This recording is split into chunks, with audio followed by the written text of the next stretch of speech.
Divya Kamble. CBN news 18 में आपका स्वागत करती हूँ। CBN न्यूज 18 हर समस्या में आपके साथ, हर खबरों में सच्चाई से आपके पास, क्योंकि हम सच दिखाते हैं। और आए हुए सभी का मैं आभार प्रकट करता हूँ।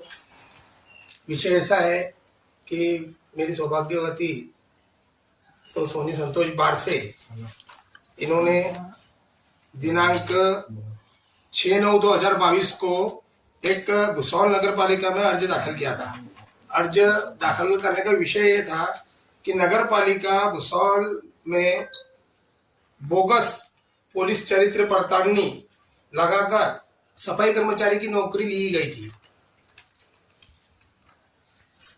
ये जो नौकरी है, ये 2 गुनेगार थे जिनके ऊपर ऑलरेडी गुने दाखिल थे। एक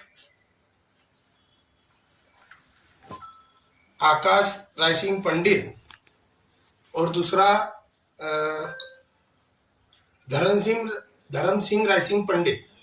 ये 2 व्यक्ति के ऊपर ऑलरेडी गुने दाखिल होने के बावजूद इन्होंने, जब भुसौल नगर पालिका ने इनको लेटर देकर बोला कि आपकी चरित्र पड़ताल और इतर जो डॉक्यूमेंट्स है वो लाया जाए, लेकिन इन्होंने कहीं से तो भी बोले तो कोई नेता या कोई राजकीय पुजारी उसके हाथों से कहीं ना कहीं से डुप्लीकेट पुलिस चरित्र पड़तानी लाकर भुसौल नगर परिषद में दी गई।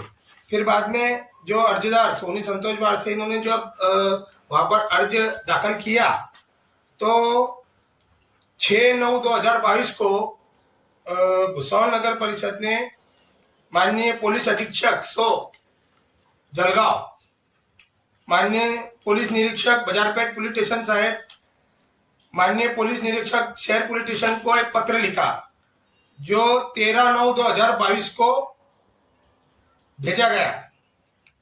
उसमें चरित्र पड़तालनी में वहां से उनको लेटर आया कि इन पे ऑलरेडी गुने दाखिल है।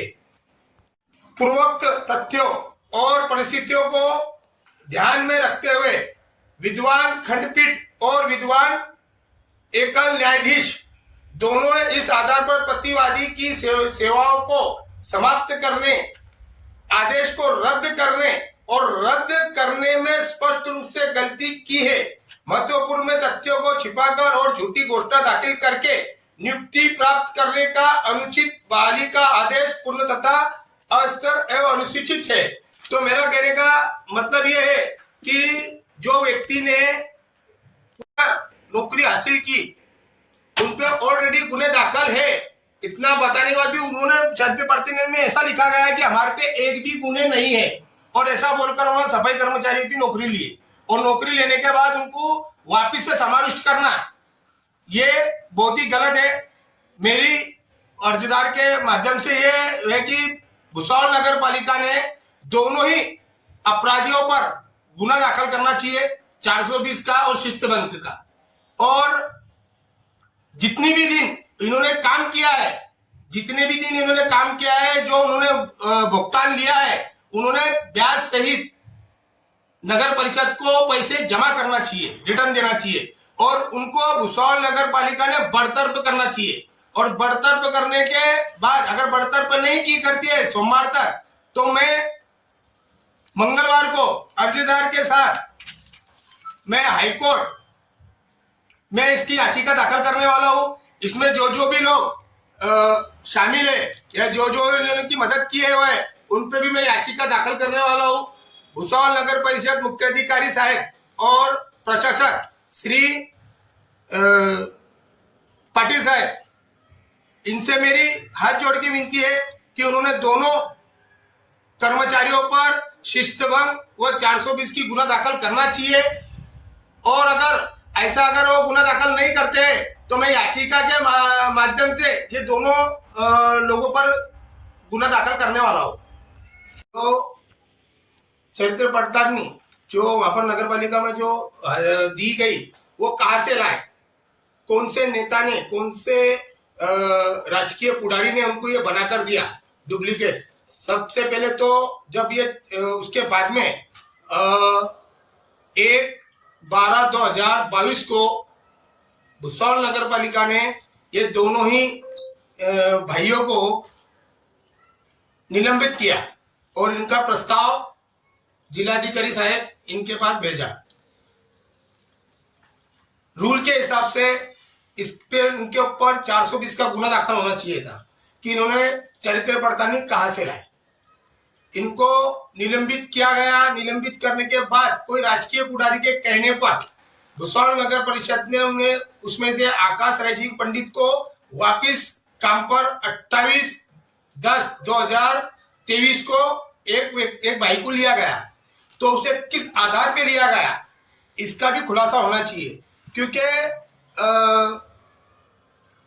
अगर इन पर कड़क कार्रवाई अगर नहीं होती है तो मैं हाईकोर्ट में इनकी याचिका दाखिल करने वाला हूं। सुप्रीम कोर्ट का जजमेंट है। सुप्रीम कोर्ट का जजमेंट 2020 का जजमेंट है। उस जजमेंट में विषय ऐसे है कि वो विषय पढ़ के, जैसे इंग्लिश में है, मैं ट्रांसलेशन करके बताता हूं आपको। पैराग्राफ नंबर 12, नियोक्ता के दृष्टिकोण से मुद्दे प्रश्न पर दूसरे दृष्टिकोण से विचार किया जा सकता है। सवाल ये नहीं है कि क्या कोई कर्मचारी मामूली प्रकृति के विवाद में शामिल या शब्द या बाद में उसे बरी कर दिया गया है या नहीं। सवाल ऐसे कर्मचारी की विश्वसनीयता और या विश्वसनीयता के बारे में है जिसने रोजगार के प्रारंभिक चरण में यानी स्टार्ट में,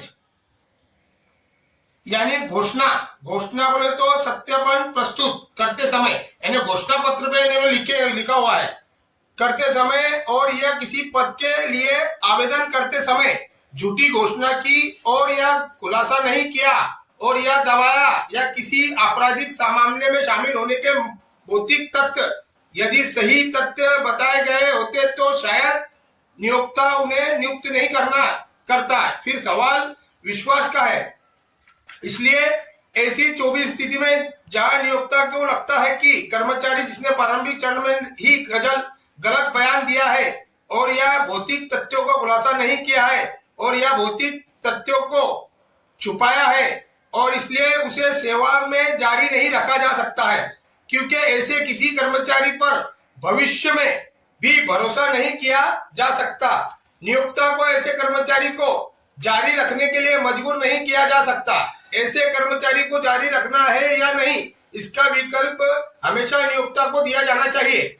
प्रोन्नति के कीमत पर यह देखा गया है कि और जैसा ऊपर कैटने में देखा गया है कि ऐसा कोई कर्मचारी नियुक्ति का दावा नहीं कर सकता है और यह अधिकार के रूप में सेवा में बना नहीं रह सकता है। पैराग्राफ 13 सुप्रीम कोर्ट का जजमेंट। मैं अलविदा लेती हूँ। आपकी इसका दिव्य काम करे। देखते रहिए CBN। Press the bell icon on the her YouTube समस्या में app आपके and never साथ। miss another हर खबरों में सच्चाई से आपके पास, क्योंकि हम सच दिखाते हैं। हमारे CBN News 18 चैनल को सब्सक्राइब करें। जय हिंद।